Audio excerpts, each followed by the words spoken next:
everybody. Thank you for joining us today. We're going to do the Holiday Survival Kit today, a reality check on mindfulness. This is a presentation I've been doing for, probably about 25, 30 years. Used to do this presentation in Seattle when I worked at Seattle Mental Health, where I worked for 30 years actually. We used to present this to corporations around Seattle, like Microsoft and Boeing, things like that. And we would have a team of us that would go around the King County area, and we'd travel with a massage therapist and Starbucks right in the beginning when they first opened up. The first Starbucks in Pike Place would supply us with the coffee. Massage therapists would give folks massages in their chairs while they were listening to us talk about the Holiday Survival Kit. So if you got somebody who can give you a massage, you can go ahead and start that while I do this presentation. So I'm Rick Tabor, and I'm with Generations Magazine. I'm also in Kukua Council, Hawaii Pacific Gerontological Society, Hawaii Meals on Wheels, Alzheimer's Association, and I could go on and on. So I'm pretty active in the Kapuna world. For many years, I worked in, as the operation manager doing in-home services here around the island doing caregiving. I have a presentation on that that's in these segments as well. But through the years, I've kind of adjusted this to our group of Kapuna. So let's go ahead and get started here. So my hope here today, on today's journey, that's me, by the way, doing at Palama Settlement, giving gifts out to kids there. That's my wife and I. Well, okay, it's Santa Claus for real. Today we're going to examine holiday stress, causes, and facts. We'll go through some of that. We're going to start here today in this segment. We're going to measure our level of holiday stress. So that's what we're going to do for this section. There's going to be 4 sections total. We're going to discover ways to manage our holiday stress. I try to do some experiential fun exercises. So for this, because we're doing this online, there's a little bit of holiday trivia that's embedded in this. So here we go. So the meaning of Christmas and the holidays. So just think about these. What does Halloween mean to you? What does Thanksgiving mean to you? How about Hanukkah? What does Hanukkah mean to you? And what does Christmas mean to you? And of course, what does New Year's Eve mean to you? And then New Year's Day as well. And then family traditions, memories, plans. All things we're thinking about right now. And then, of course, we've got the pandemic. So what are your 2020 pandemic plans with these holidays? It's time to start thinking about some of that. How do you feel about each of the holidays? So I put together a little holiday stress test for the next 2 slides. Several questions to think about. They're true or false questions. So we're just going to go through this real quick. So I look forward to the holidays with genuine pleasure most of the time. True or false? I know how to set a budget for holiday gifts and stick with it. Spending a lot of money on family and friends are not the most important part of this season. These are all true and false questions. I'm able to be very realistic about what to expect from myself over the holidays. I'm very realistic of what I can expect from others over the holidays. I have a partner or someone to celebrate the holidays with. My partner and I get along well and enjoy each other's company. My partner and I work well as a team most of the time. I have a family that I enjoy spending time with over the holidays. Again, true or false? My family likes and appreciates me. I like and appreciate my in-laws and or step-families. I have close friends that I enjoy spending time with over the holidays. I take part in some comforting and pleasant holiday rituals and look forward to them every year.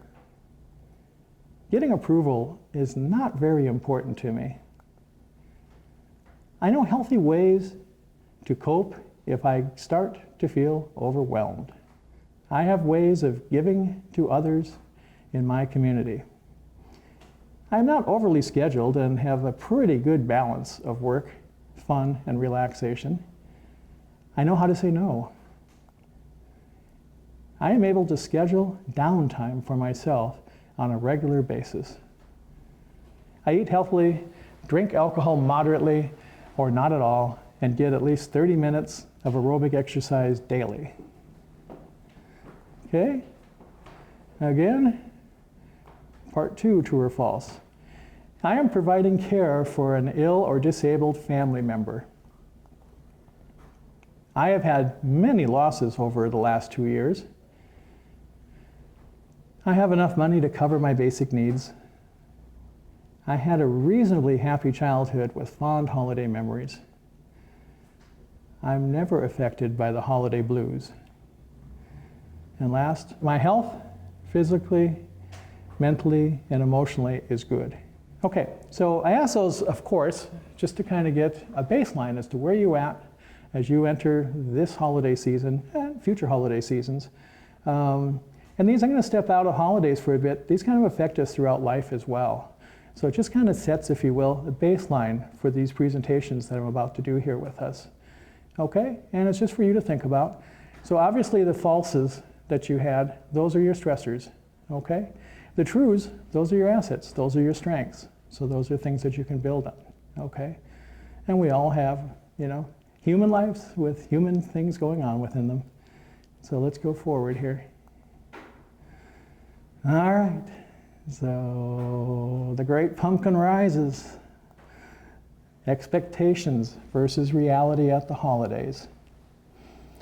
So right now we're just before Halloween as we're recording this. Once the Halloween decorations go up, the holidays begin. Okay. The secret to life is to let go of our expectations. Live, love, laugh in the moment. Enjoy your friends and family, each other's company, and great food. Perhaps exchange a gift and hope for peace on earth and goodwill to all. Thank you, Linus, Ralphie, George, Frank, Clark, Sparky, Sparky Griswold. More on those guys later. So basically, again, these expectations and this reality check, being mindfulness, doesn't just apply to the holidays, but it does intensify at the holidays. So it's very important. All right, so I'm going to get one skill in for us for this segment, and we'll do more of these skills as we move forward. So how to help someone with dementia enjoy the holidays.